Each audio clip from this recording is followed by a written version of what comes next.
Hello friends, welcome to my YouTube channel. ఈరోజు మీ ముందుకి మంచి టేస్టీ అయిన కాకరకాయ ఫ్రై అయితే తీసుకొచ్చానండి.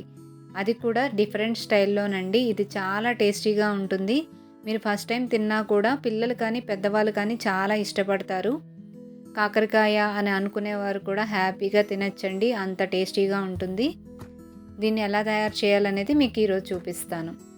చూసారు కదా, కాకరకాయలని పైనండి మరీ ఎక్కువ తీసేయనవసరం లేదు. ఎందుకంటే ఈ ఫ్రై అనేది మనకు మరీ ఎక్కువ చేదుగా ఉండదు. మిగతా ఫ్రైస్ లాగా ఇది మరీ ముద్దగా ఉండదు కదండి.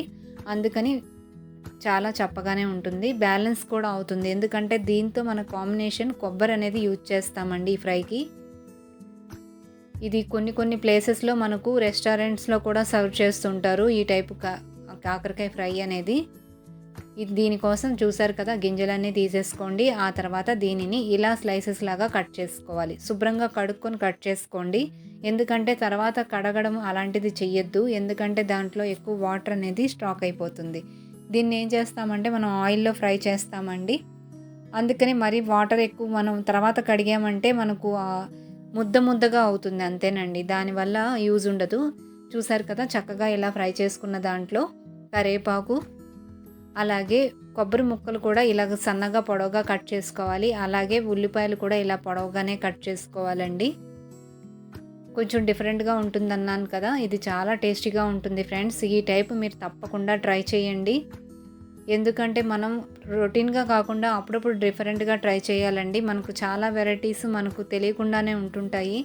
మనం ఎక్కడన్నా తిన్నప్పుడు అమ్మ చూడు ఎంత టేస్టీగా ఉందో అనిపిస్తూ ఉంటాయి. కానీ ఇవన్నీ కూడా మనం ఇంట్లోనే ప్రిపేర్ చేసుకోవచ్చు. అలాగే దీనికి సరిపడా ఉప్పు, కారం, పసుపు అయితే వేసేసుకోవాలండి.